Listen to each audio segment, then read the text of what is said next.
नमस्कार विद्यार्थियों, मेघराज गुरुकुल में आपका स्वागत है। और आज जो क्लास आपके लिए लेके आए वो कैलेंडर की तीसरी क्लास है। रीजनिंग जो टॉपिक चल रहा है आपका रीजनिंग का कैलेंडर, उसकी तीसरी क्लास है। और आज की क्लास में कंप्लीटली बात करने वाले हम वार ज्ञात करने की। तो आज की वीडियो कंप्लीटली देखने के बाद आप किस वार को जन्म हुआ था आपका ये 100% निकाल सकते हैं। दोस्तों आपका निकाल सकते हैं, आपका पापा का निकाल सकते हैं, आपकी मम्मी का निकाल सकते हैं, आपके दादाजी किसी का भी निकाल सकते हैं। अगर आपको आपकी जन्म डेट पता है, जन्म तारीख पता है, तो आप किस वार को जन्म लिए थे वो 100% निकाल सकते हैं। दोस्तों तो वार ज्ञात करने का अचूक और बहुत जोड़ तरीका है और इसमें गलती होने की संभावना नहीं। जो तरीके लोग बाग बता रहे हैं उनमें हो सकता है थोड़ी बहुत गलती होने की संभावना हो, लेकिन जो तरीका आज हम बताने वाले हैं आपको इसमें गलती होने की बिल्कुल भी संभावना नहीं है। तो एक एक बात को अच्छे सुनिएगा। आज के बाद चाहे आपसे पूछे 12 अप्रैल 2023 को क्या वार था, या फिर यूँ कहे आपसे कि 1 मार्च 1301 को क्या वार था, 1300 का भी आप निकाल सकते हैं, 1573 को क्या वार था, है ना। तो कहने का मतलब कोई सा भी सन हो पुराना, उसमें अगर तारीख और सन आपको पता है तो उसका वार आप ज्ञात कर सकते हैं। जैसे हमारा देश आज़ाद कब हुआ था और डायरेक्ट एग्जाम में क्वेश्चन पुटअप किए गए थे, इस प्रकार क्वेश्चन आ जाते हैं कि मुंबई में बम धमाके की खबर जयपुर वासियों ने कब पढ़ी, तो भैया बम धमाका होता है उसके एक दिन बाद पढ़ते हैं, था ना। तो वो कहने का मतलब इस प्रकार के क्वेश्चनों को पुटअप वेरिएंट भी काफी अच्छे से देखने मिलता है। तो टॉपिक बड़ा है तो वीडियो बड़ा होने वाला है आज का, तो अच्छे से देखिएगा एंड तक। काफी मजेदार वेरिएंट है और एक एक करके डिटेल में कंसल्ट करने वाले हैं। तो आज का जो टॉपिक है आपका वो है वार ज्ञात करना आपको। तो वार ज्ञात करने के लिए सबसे पहले जो इंपॉर्टेंट चीज आती है आपकी वो आता है दिनों के कोड। तो सबसे पहले अपन दिनों की बात करते हैं, दिनों के कोड। तो सबसे पहले दिनों के कोड लिखने वाले हैं, एक एक करके जितने भी कोड्स होते हैं वो सारे कोड लिखने वाले, फिर उसके बाद आगे बात करने वाले हैं, ठीक है। तो दिनों के कोड में सबसे पहले अपने पास जो शुरुआत हो रही है वो रविवार से होगी। और आप जानते हैं रविवार का जो कोड होता है वह 1 होता है। रविवार का जो कोड होता है क्या 1 होता है, और सोमवार का जो कोड होता है वो 2 होता है। रविवार का कोड 1 होता है और सोमवार कोड कितना होता है आपका 2। और शुरुआत कर रहे हैं तो मंगलवार का जो कोड है आपका उसको आपको 3 याद रखना, बहुत इंपॉर्टेंट टॉपिक है और इंटरेस्टेड है। और अपन बात कर रहे हैं बुधवार का जो कोड होता है ना, वो आपका 4 होता है। और गुरुवार का जो कोड होता है, गुरुवार का ले रहे हैं अपन, गुरुवार का कोड जो होता है आपका 5 होता है। और शुक्रवार का जो कोड है आपका वो 6 होता है। और शनिवार का जो कोड है 0 होता है। याद रखिएगा अगर कभी 0 शेष बचे आपका, इसका मतलब शनिवार आंसर आ रहा है ना। तो जब भी कभी आपका 0 शेष बचे तो आप जवाब दे सकते हैं कि आपका शनिवार आंसर आ रहा है, इस बार 0 शेष बच रहा है। तो ये सबसे पहले लिखे मैंने दिनों के कोड आपके लिए। तो सबसे ज़्यादा जरूरी चीज़ यही थी आपके दिनों के कोड, ठीक है। तो इनमें से जो भी शेष बचे, जैसे 4 शेष बच रहा है तो आपका आंसर आएगा एग्जाम के अंदर बुधवार। और अगर आपके 2 शेष बच रहा है तो आंसर आएगा आपका सोमवार, 1 शेष बच रहा है तो आपका आंसर आएगा रविवार, और 6 शेष बच रहा है तो आपका आंसर शुक्रवार। इस प्रकार जितना शेष बचेगा उतना ही आंसर आएगा। और दूसरी इंपॉर्टेंट बात जो अपने काम आने वाली है वह है आपके महीनों के कोड। जैसे दिनों के कोड होते हैं वैसे होते हैं महीनों के कोड। देखो ये तो याद ही नहीं रखना है आपको, ये तो अपना आप ही ध्यान रहेगा क्योंकि रविवार 1 से शुरू करना है और शनिवार 0 पे खत्म करना है। अब बात करेंगे अपने महीनों के कोड। तो महीनों के कोड की अगर हम बात करें आपके सामने तो महीनों के कोड कैसे होते हैं तो उसके बारे में जनरली बात करेंगे अपन। तो महीनों का जो कोड आप जानते हैं 12 महीनों के 12 कोड होते हैं। महीने कितने होते हैं, महीने 12 होते हैं, तो कोड भी कितने होंगे 12 ही होंगे, सिंपल सी बात है। तो पहले अपन साधारण वर्ष की बात करेंगे। साधारण वर्ष में महीनों का कोड 1440, 2503 और 6146। मैंने इसको 3 भागों में बांटा था कि याद करने वाले बच्चों को दिक्कत नहीं आए, हाँ ना, याद आसानी से कर सको। वैसे फ़ोन नंबर की तरह याद रख सकते हो, 12 अंकों के फ़ोन नंबर मान लीजिए। तो 1440, 2503 और 6143 मेमोराइज कर सकते हैं। इससे बहुत फायदा है भैया, इससे बहुत फायदा है कि पंचांग पादक प्रश्न भी इससे हो जाते हैं फिर। तो पंचांग के लिए भी कोई अलग तरीका इस्तेमाल करने की जरूरत नहीं पड़ती है आपको। तो पंचांग वाले क्वेश्चन भी चुटकियों में इस तरीके से हो जाएंगे। जो नेक्स्ट वीडियो आएगा आपका पंचांग और तारीख वाला, वो क्वेश्चन भी आप इससे चुटकियों में कर पाओगे, गारंटी है। तो पंचांग वाले भी इससे हो जाते हैं, इसलिए एक तीर से 2-3 शिकार होते हैं। तो आप एक चीज़ याद रखोगे तो पंचांग वंचांग सब हो जाएंगे, इससे याद रखेगा। तो महीनों कोड होंगे आपके 1440, 2503, 6146। ये साधारण वर्ष के लिए हैं। अब ये साधारण वर्ष के लिए हैं। अब आते हैं लीप वर्ष के लिए। तो भाई लीप वर्ष और साधारण वर्ष में ज़्यादा अंतर आता नहीं है, वैसे बस 2 महीनों का अंतर आता है। शुरुआत का जनवरी फरवरी का, तो जनवरी फरवरी में 1-1 कम हो जाता है। फिर यह 1-1 कम कर देंगे अपन। जैसे इसमें 1 कम किया, इसमें भी 1 कम किया, ये हो जाएगा आपका 03 और ये 40 ऐसा कैसा ही। और ये लिखा मैंने 2503 और ये लिखा मैंने 6146, इस प्रकार से। तो 0340, 2503, 6146 ये हो जाएगा आपका लीप वर्ष के लिए। ये किसके लिए हो जाएगा आपका लीप वर्ष के लिए। इस प्रकार से देखोगे आप 0340, 2503, 6146।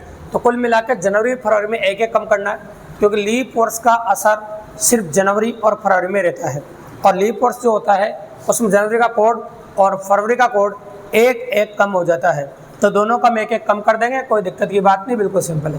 तो ये हो गया आपका लीप वर्ष के लिए। तो पहली इंपॉर्टेंट बात तो आपको देखो ये तो याद रखना ही नहीं है, और पहली इंपॉर्टेंट बात महीनों का कोड याद रखना है। अब याद रखना महीनों का कोड जितने इंपॉर्टेंट है उतने इंपॉर्टेंट है भाई शताब्दी के कोड, क्योंकि शताब्दी के कोड अगर आपने ध्यान नहीं रखे तो फिर एग्जाम के अंदर अजीबोगरीब आंसर देखने को मिलेगा, एक कम या एक ज़्यादा पॉसिबिलिटी बनेगी। तो शताब्दी कोड में अपन शेष बचने वाली बात करते हैं पहले। जैसे 100 शेष बचे, 100 शेष बचे तो कोड होता है आपका 4। 200 शेष बचे, अभी बताएंगे शेष कैसे बचते हैं, पहले आप समझे शेष बचे की बात कर रहे हैं, है ना। तो शेष बचे बात कर रहे हैं, शेष बचे यहाँ भी शेष बचे, तो यहाँ 2 शेष बचता है। 200 शेष बचे तो 2 कोड होता है, और 300 शेष बचे कोड 0 होता है, और 0 शेष बचे तो कोड 6 होता है। तो आपके जो कोड्स हैं वो हो जाएंगे 4206, आपके जो कोड होंगे वो होंगे 4206, आपके जो आंसर्स होंगे वो हो जाएंगे 4206, ठीक है भाई। तो आपके जो आंसर्स हैं वो हो जाएंगे आपके 4206, करेक्ट है पॉसिबिलिटी। 0 शेष बचे 6, 3 शेष बचे तो 0, और 200 शेष बचे 2, और 100 शेष बचे तो 4 हो जाएगा आपका। इस प्रकार से आप ATM पिन के हिसाब से इस प्रकार से याद रख सकते हैं, 4206 4206 ATM के पिन के हिसाब से याद रख सकते हैं। तो 100 शेष बचे तो 4, 2 शेष बचे 2, 3 शेष बचे 0, और 0 शेष बचे 6 कोड आप याद रख सकते हैं। ये बिल्कुल सिंपल सी बात है, इसमें कोई बड़ी बात नहीं है, ठीक है। ऐसा हो जाएगा आपके सामने। तो ये हो गया आपका तीसरा वेरिएंट। लेकिन ये बताने के बाद आपके दिमाग में बात जरूर आ जाएगी, सर ये शेष बचता कैसे है। तो मेन मुद्दा तो भैया शेष बचने का ये, शेष बचता कैसे है। तो शेष बचने का बताते हैं आपको। देखो तो शताब्दी और इधर ले लेते हैं अपन कोड, तो कैसे बचते हैं वो बताते हैं आपको। जैसे अपन शुरुआत करते हैं 1300 से, 1300 से 1399 13वीं शताब्दी होती है भी। अब आपको क्या करना है कि 1300 में 400 का भाग लगाना है, शेष कैसे बचता है पता चलेगा आपको। 1300 में जैसे आप 400 का भाग लगाओगे, 4 से कम 400, 4 से दूनी 800, 4 से 3 1200, तो 1200 होते हैं कितना शेष बचा, 100 शेष बचा भी है। तो शेष बचा, तो 100 शेष बचा, उसके लिए कोड कितना आता है आपका 4। एक बात गांठ बांध लेना, 1300 से 1399 तक कोई भी सन आ जाए, 1300 से 1399 तक कोई भी सन आ जाए तो कोड तो भैया 4 रहेगा आपका। 1300 से 1399 तक कोई भी सन आ जाए, कोड कितना रहेगा आपका 4। बिल्कुल सिंपल सी बात है। अब आ जाओ आप 1400 पा जाते हैं, 1400 से 1499। जैसे 1400 में 400 का भाग दोगे, 200 शेष बचेगा भी है, और 200 के लिए जो कोड है आपका वो 2 हो जाएगा। बिल्कुल सिंपल सी बात है, ये प्रैक्टिस करा रहे हैं ताकि दिमाग में शताब्दी कोड बड़ा सेट हो। 1500 से 1599 है ना, 1500 अल्देगाटे का युद्ध इसी में आएगा भी है ना, 1500 जो अल्देगाटे का युद्ध है वो इसी में आएगा। तो अपन कह सकते हैं आपके सामने इसमें 300 शेष बचेगा, और 300 शेष बचेगा, उसके लिए कोड क्या होगा बताओ आपका 0, तो अपन ने 0 लिख दिया। अब आया 1600 से 1699, तो इसमें जो कोड है आपका 1600 में 400 का भाग पूरी बार जाता है, मतलब 0 शेष बचता है, और 0 शेष बचता है उसके लिए कोड क्या होता है आपका 6 होता है। अब आ जाओ आप 1700 से 1799, 1700 से 1799, 1700 में 400 का भाग जैसे दोगे आप तो 100 शेष बचेगा, और 100 शेष के लिए वापस कोड कितना आ जाएगा आपका 4। अब वापस आ जाओ आप 1800 से 1899, या 200 शेष बचेगा, वापस 2 आ जाओ, ये प्रैक्टिस ही करा रहे हैं अपन। 1900 से 1999, इसमें कोड कितना बचेगा आपका वापस, है ना, 1900 से 1999 में कितना आ जाएगा बताइए आप, और वापस कितना आ जाएगा आपका 0, तो 3 शेष बचेगा। और अभी जो लेटेस्ट चल रहा है 2000 से 2099 जो लेटेस्ट चल रहा है उसका कोड कितना होगा 6। इस प्रकार से पॉसिबल आपके सामने। तो ये बता दिया मैंने आपके सामने शताब्दियों के कोड किस प्रकार जनरेट करते हैं और शेष कैसे बचता है, वो दिमाग में जो डाउट था आपका वो क्लियर हो चुका है। अब ये सारा डाउट अगर आपके दिमाग में क्लियर हो गया तो हम 100% पॉसिबल कर सकते हैं आपके सामने एक वेरिएंट लिखना, उससे सब कुछ क्लियर हो जाएगा। जैसे तारीख, इसमें सबसे पहले काम आती है तारीख, यस क्वेश्चन में मिलेगी आपको। वर्ष भी आपको क्वेश्चन में मिलेगा। लीप वर्ष भी आपको क्वेश्चन में मिलेगा। ये 3 चीज़ें तो ऐसी है जो आपको कुछ करने की जरूरत नहीं, मात्र 5 सेकंड में क्वेश्चन के अंदर से लिख सकते हैं। तारीख लिख सकते हैं, वर्ष लिख सकते हैं, लीप वर्ष लिख सकते हैं। बस 2 चीज़ें जो आपको याद में रखनी है, और 2 कौन कौन सी है, एक तो महीने का कोड है, तो मैंने बता रखा आपको महीने का कोड, और एक होगा आपका शताब्दी कोड। ये दो चीज़ें आपको ध्यान रखनी बस, एक तो महीने का कोड और एक शताब्दी कोड। तो बस अब महीने का कोड शताब्दी कोड आप ध्यान में रखो और क्वेश्चन करो। इन सबको जोड़कर 7 का भाग निकाल लो, शेषफल निकाल लो, तो वार अपने आप आ जाएगा आपका। तो कोई बड़ी बात नहीं, इस कर सकते हैं अपन। तो ये हो गया आपका। अब ये होने के बाद हम क्वेश्चन पर ट्राई करेंगे कि क्या बोल रहा है क्या नहीं बोल रहा है। तो बस ये 3 चीज़ें कैसे उसी में दी होती है उसके बारे में बात करेंगे। जैसे मान लीजिए सपोज करो आज पढ़ा रहे हैं अपन, तो तारीख आज की ले लेते हैं अपन। ये पहला क्वेश्चन है अपन। तो आज कितनी तारीख है? आज पढ़ रहे हैं अपन 5 तारीख है ना। तो चलो, तो 5 अगस्त ये ले लेते हैं अपन। 5 अगस्त 2025 को क्या वार होगा? एक क्वेश्चन पूछा है मैंने। 5 अगस्त 2025 को क्या वार होगा, ऐसा अपन कह रहे हैं। तो 5 अगस्त 2025 को क्या वार होगा, इससे चेक हो जाएगा। आप करेंगे अपन। देखो तारीख कितनी है आपकी 5 और सन कितना है, पीछे के 2 अंक देखते हैं अपन। तो पीछे के 2 अंक को कितने 25। ये 3 चीज़ें शुरुआत में आ जाएगी आपकी। तो तारीख तो मैंने लिख दी भी है 5 आपके, ये तारीख हो गया आपकी 5, बिल्कुल सिंपल सी बात है। तो तारीख अपन ने डिनोट की है, तारीख जो अपन ने लिखी है वो कितनी लिख दी आपके सामने 5, कोई दिक्कत की बात नहीं। अब 5 तारीख लिखने के बाद वर्ष देखो, वर्ष कितने आपके 25, तो वर्ष भी लिख दिया अपन ने 25, तारीख लिख दी 5, वर्ष लिख दे 25। अब 25 में हम किसका भाग लगाएंगे? तो 25 में हम 4 का भाग लगा देंगे। किसका भाग लगाएंगे? हाँ, तो कहने का मतलब इससे लीप वर्ष का पता चल जाए कितने लीप वर्ष कंप्लीट हो जाएंगे 25 साल में। 5 चौक 20, 6 चौक 24, तो 25 साल में 6 लीप वर्ष कंप्लीट हो जाएंगे आपके।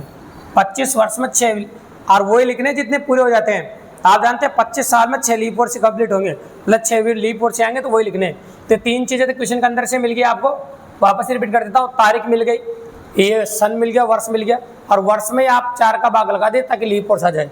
ये 3 चीज़ें तो आपको क्वेश्चन के अंदर मिल गई। बच्चों से सबसे ज़्यादा गलती जो होती है वो लीप वर्ष के अंदर होती भी है, ये भूल जाते हैं बच्चे, है ना। तो ये 3 चीज़ें तो क्वेश्चन के अंदर मिल गई। अभी तक तो अपना जो बोर्ड पर लिख रहा है ये कुछ भी काम नहीं है। अब काम आएगा अगस्त, 8वां महीना भी है। तो 8वें महीने का जो कोड होता है वो कितना होता है? 3। ये महीने का कोड है। अब शताब्दी कोड आप देखिए लास्ट में, तो शताब्दी कोड आपका 6 हो जाएगा, और सबको जोड़ के आपको 7 का भाग लगाना है। सबको जोड़ देंगे और किसका भाग लगा देंगे? 7 का। ये 30, 36, 39, और ये हो जाएगा आपका 45, है ना। तो 39 और 45, अब 45 में 7 का भाग लगाएंगे। 6 सत्ते 42, कितना शेष बचा भाई? 3 शेष। और आप जानते हैं कि 3 शेष बचा। 3 शेष को हम क्या बोलते हैं बताओ? 3 शेष को मैंने वहाँ पर जो बोला है वो मंगलवार बोला है, और आप अच्छी तरह जानते हैं कि 5 तारीख को जो आज हम पढ़ रहे हैं, तो 5 तारीख को मंगलवार ही भी। 5 तारीख के बारे में बताओ मंगलवार। इसका मतलब अपन जो कह रहे हैं जो बिल्कुल सही है, और अपन ने जो निकाला वो भी बिल्कुल सही है। अब अपन इसके अलावा 2-3 क्वेश्चन और प्रैक्टिस करेंगे, और डबल कंडीशन कैसे बनती है वो भी बताएंगे। मैंने कहा था ना इस वीडियो में कंप्लीटली आज तक वार ज्ञात करने पर जितने भी सवाल आए वो सारे बात करेंगे अभी। तभी तो 2-3 क्वेश्चन के बारे में और बात करेंगे, फिर उनके बारे में बात करने के बाद फिर डबल कंडीशन बनाएंगे। क्योंकि कई बार क्या होता है कि एग्जाम के अंदर 2 तारीख सोल्व करनी पड़ती है और कई बार 1 सोल्व करनी पड़ती है। तो चलो नेक्स्ट क्वेश्चन और ले लेते हैं अपन। तो ये बातें आपको ध्यान में रखनी है, और चाहो तो आप स्क्रीनशॉट ले सकते हैं, या वीडियो को पॉज करके भी लिख सकते हैं, या फिर आप नोटबुक लेके बैठे लिख सकते हैं, जैसे आपकी इच्छा हो वैसे आप लिख सकते हैं। ठीक है, इसको लिखने के बाद अपन आगे बात करेंगे, ये समझ में आगे बात आपके, तो आप क्वेश्चन कर सकते हैं। तो चलो मैं क्वेश्चन नंबर 2 ले रहा हूँ आपके सामने, और क्वेश्चन नंबर 2 में मैंने लिया आपके सामने 15 अगस्त, मैंने लिया 15 अगस्त 2005, ये ले लेते 1947। 15 अगस्त 1947 को क्या वार था? मतलब हमारा देश आज़ाद किस वार को हुआ था, है ना। ऐसे डायरेक्ट भी लिखा आ सकता है, जो नहीं कि तारीख देव। तारीख कई बार जो स्पेशली रेलवे के एग्जाम्स होते हैं, एसएससी के एग्जाम होते हैं, तो कई बार तारीख नहीं देता है, डायरेक्ट ऐसे भी लिख देता है हमारा देश आज़ाद किस वार को हुआ था। तो उसके लिए कई बार क्या कि GK plus reasoning combination question होता है। एक बार तो ऐसा क्वेश्चन आया था कि मुंबई में हुए बम धमाके की खबर जयपुर वासियों ने कब पढ़ी। तो आप जानते हैं, पहले तो आपको पता होना चाहिए कि मुंबई में जो बम धमाका हुआ कौन सन में, कौन सी तारीख और कौन से महीने में हुआ, और फिर जो खबर पढ़ी जाती है वो 1 दिन बाद पढ़ी जाती है। 1 दिन बाद का वार आपको निकालना था। ऐसे क्वेश्चन भी एग्जाम आ जाते हैं, ऐसा आया हुआ है अभी एसएससी बैंक में, तो पॉसिबिलिटी एरिया है। तो 15 अगस्त 1947 को क्या वार था? तो तारीख तो कितनी बताओ आपकी 15, और सन कितना आपका 47, सन हो गया आपका 47, और सन 47 होने के बाद 47 में 4 का भाग लगाओ, 11 चौक 44, तो 11 लीप वर्ष कंप्लीट हो गए। महीने का कोड अगस्त का कितना बताया था अभी अपन ने? 3। है ना। अपन ने बोला था आपके सामने 3 और शताब्दी कोड क्या था इसका 0 और जोड़ दो आप, क्या हो जाएगा 50 और 50 और 26 कितना हो जाएगा 76 और 76 में आप 7 का भाग लगा दीजिए। ये 76 में 7 का भाग लगाओ 6 शेष बचेगा भी। और 6 शेष को जो वार बोला था मैंने वो बोला था भैया शुक्रवार। क्या बोला था? शुक्रवार। मतलब हमारा देश आज़ाद शुक्रवार को हुआ था। हमारा देश जो आज़ाद हुआ था वो किस वार को हुआ था? शुक्रवार को। अब हम गणतंत्र दिवस निकालते हैं तो हमारा देश गणतंत्र कब हुआ था? ये तो आज़ाद हुआ था। हम 2 दिवस मनाते भी हैं, एक तो आज़ाद हुआ था वो 15 अगस्त 1947 और एक गणतंत्र हुआ था। गणतंत्र मतलब संविधान लागू हुआ था। तो संविधान लागू हुआ था वो तारीख मनाते हैं अपन 26 जनवरी 1950। ये गणतंत्र दिवस है। ये किस वार को हुआ था? तो वार ज्ञात करेंगे अपन। तो बताइए, तारीख तो 26 रहेगी आपकी, 50 वर्ष से पीछे के 2 अंक ले लो, 50 में 4 का भाग लगा तो 12 चौक 48 होता है। 12 लीप वर्ष कंप्लीट हो गए। जनवरी का कोड कितना होता है आपका 1, क्योंकि साधारण वर्ष है। और शताब्दी कोड कितना होगा आपका 0। अब जोड़ दो सबको और आंसर निकालने की कोशिश कीजिए। तो जोड़ेंगे अपन तो कितना हो जाएगा आपका ये 76 89 हो जाएगा और 89 में 7 का भाग लगा दीजिए। 5 शेष बचेगा। कितना शेष बचेगा? 5 शेष। और 5 सेट के लिए आता है आपका गुरुवार। मतलब हमारा देश गणतंत्र हुआ था गुरुवार को भी है। हमारा देश जो गणतंत्र हुआ था वो गुरुवार को आता है। जो मेन इंपॉर्टेंट क्वेश्चंस इसलिए करा रहे हैं अपन ताकि आपको प्रैक्टिस हो जाए और आप क्वेश्चन कर सके। तो हमारा देश जो गणतंत्र हुआ था वो कितनी तारीख हुआ था भैया? गणतंत्र हुआ था भैया गुरुवार को हुआ था, मतलब ठीक है। अब एक गांधी जी का और निकाल लेते हैं अपन, पर डबल कंडीशन वाले क्वेश्चन लिखेंगे, ठीक है। ये क्वेश्चन नंबर 4 देखो, गांधी जी का जन्म दिवस आप जानते हैं सभी, 2 अक्टूबर 1869। 2 अक्टूबर 1869 को गांधी जी का जन्म दिवस है। तभी दिन तीनों दिनों को ड्राई डे मनाते भी, सूखा दिवस होता है। इस टाइम पे दारू नहीं मिलती लोगों को, है ना। ये 2 और वर्ष कितना है? 69 और 69 में भाग लगा तो देखो 4 का 17 चौक 68 होता है, 17 हो जाएगा आपका। महीने का कोड अक्टूबर क्या? 14 40 25 6146। 6146 में क्या आएगा? अक्टूबर का 1 आएगा। और शताब्दी कोड कितना आ जाएगा आपका? 2। इन सबको जोड़ देंगे और जोड़ के भाग लगा देंगे। तो जोड़िए आप फटाफट, जल्दी जोड़ दे। 71, हाँ 71 क्या? 88 90 91 हो जाएगा भैया। और 91 में जैसे 7 का भाग दोगे पूरी बार जाएगा, मतलब 0 शेष बचेगा। और आप अच्छी तरह जानते हैं जब 0 शेष बचता है तो कौन सा वार होता है? शनिवार को। मतलब गांधी जी का जो जन्म हुआ था वो शनिवार को हुआ था। गांधी जी का जन्म हुआ था वो कई वार को हुआ था? शनिवार को। तो डायरेक्ट एग्जाम में ऐसा क्वेश्चन लिखा सकता है, गांधी जी का जन्म किस वार को हुआ था। अब कई लोगों के मन में तो विचार आ जाएगा, यार कहाँ का रीजनिंग क्वेश्चन आएगा, हमको क्या पता किस वार को हुआ था, हमको तो तारीख याद है। अगर तारीख याद है आपको 2 अक्टूबर 1869, तो आपके लिए वार निकालना कोई बड़ी बात नहीं, आप इस तरीके से वार निकाल सकते हैं। अब आते हैं डबल कंडीशन क्वेश्चन पे। तो भैया अगर आपको सिंगल कंडीशन 4 क्वेश्चन के माध्यम से अगर आप अच्छे सीख गए, जैसे चाहिए सिंगल कंडीशन निकालना सीख गए, तो डबल कंडीशन में तुम्हारे लिए कोई बड़ी बात नहीं। क्यों? क्योंकि बस इतना सा अंतर है कि सिंगल कंडीशन क्वेश्चन में तो 1 तारीख सोल्व करनी पड़ती है और डबल कंडीशन क्वेश्चनों में आपको 2 तारीख सोल्व करनी पड़ती है। तो यहाँ पर तो 1 ही सोल्व करनी पड़ती है, वहाँ आपको 2 सोल्व करनी पड़ेगी, इतना सा अंतर है भाई।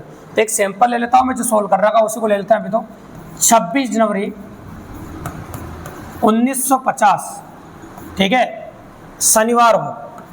26 जनवरी 1950 को शनिवार हो, ऐसे बोला। 26 जनवरी 1950 को शनिवार हो, तो मैंने बोला 12 अप्रैल 2017 को क्या वार होगा। क्वेश्चन कंप्लीट हो गया भैया। अब ये दोनों तारीख सोल्व करनी है अपन को, तभी क्वेश्चन होगा, नहीं तो क्वेश्चन नहीं होगा। 26 जनवरी 1950 को शनिवार को, इन दोनों डेट्स की कोई लिंक नहीं है, अपने आप में अलग डेट्स है और दोनों डेट्स को वार ज्ञात करने के आधार पर आपको सोल्व करनी पड़ेगी भी। ये किसी और पैटर्न का क्वेश्चन नहीं, इसी पैटर्न का क्वेश्चन है, ध्यान रखिएगा। इसमें दोनों तारीख एक दूसरे से लिंक नहीं करती। देखो आप, दोनों तारीख अपने आप में अलग अलग है और दूर है काफी ज्यादा। यूँ कि एक साधारण से बढ़े, एक दिन बढ़ाओ 2 बढ़ाओ, अरे कहाँ तक बढ़ाओगे? 1950 से लेकर 2017 तक पहुंच जाओगे का? पॉसिबल नहीं इतनी दूर पहुंचना। अरे तो मैंने गैप कम रखा, कई बार मैं ज्यादा भी रख सकता हूँ गैप, मैं 200 साल का गैप रख दूँ, तो कैसे गिनोगे आप? नहीं करना भी है, इसी तरीके से करना है। तो अब सबसे पहले तो आपको ये तारीख सोल्व करनी ऊपर वाली, 26 जनवरी 1950, ये तारीख सोल्व करनी है आपको। सबसे पहले सपोज कर लो 26 जनवरी 1950 हम सोल्व कर चुके हैं, इसलिए लिए अपन ने, और आपको एग्जाम में दोनों तारीख सोल्व करनी पड़ेगी। मैंने एक तारीख ऑलरेडी सोल्व कर रखी है, मान लो आप। तो 26 जनवरी 1950 मैंने यहाँ लिखा और ये सोल्व कर दिया, मान लो, ठीक है। अब सोल्व कर दिया, इसका वार आया मेरे गुरुवार। क्या है बताओ? गुरुवार।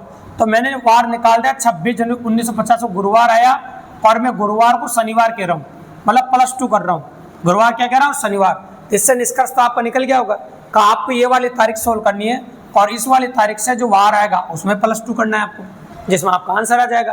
तो दोनों तारीख सोल्व करो, जितना झूठ इसके साथ बोला पहली तारीख के साथ उतना ही झूठ दूसरी तारीख के साथ बोल दो, तो आपका आंसर कितनी आसानी से और काफ़ी इजीली हो जाएगा। देखो तो चलो दिखाता हूँ मैं आपको। ये 12 तो हो गया और 17 लिख दिया, 4 चौक 16, 17 साल में 4 लीप कोर्स आ जाएगा, महीने का कोड 1460 हो जाएगा और शताब्दी जो कोड है आपका वो कितना हो जाएगा आपका 6, और सबको जोड़ के आपको 7 का भाग लगाना।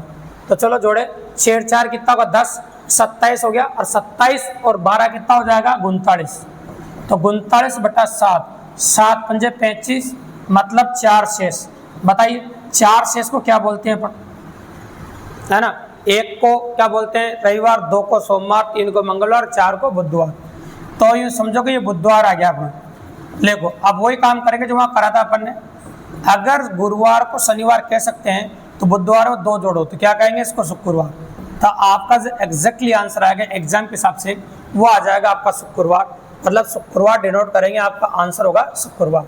बिल्कुल सिंपली और काफ़ी इजीली आंसर निकाल देंगे अपन शुक्रवार। तो बिल्कुल पॉसिबल ऑफ इवेंट है, कोई बड़ी बात नहीं, इस प्रकार से अपन कर सकते हैं। तो दोस्तों आज का वीडियो आपने विदाउट स्किप हुए एंड तक देखा है, तो चाहे एग्जाम में सिंगल कंडीशन क्वेश्चन आए चाहे डबल कंडीशन क्वेश्चन आए, आप कोई सा भी क्वेश्चन कर सकते हो।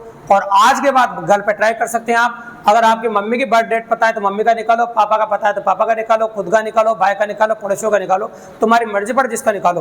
और आज की क्लास पढ़ने के बाद आप वार काफी इजीली ज्ञात कर सकते हैं। अगर आपको तारीख सन पता है तो आप किसी का भी वार ज्ञात कर सकते हो, और तो और आपको ये भी पता नहीं है कि आपका जन्म किस वार का हो तो आपका खुद का भी निकाल सकते हो। अगर वीडियो वास्तव में आपको पसंद आया और अच्छा लगा हो, जरूर दोस्तों चैनल को सब्सक्राइब करना, लाइक करना, शेयर करना और अपने और दोस्तों को बताना था कि इसी प्रकार बेहतरीन क्लासेस लाने का मोटिवेशन हमको आपसे प्राप्त होता रहे। दोस्तों धन्यवाद।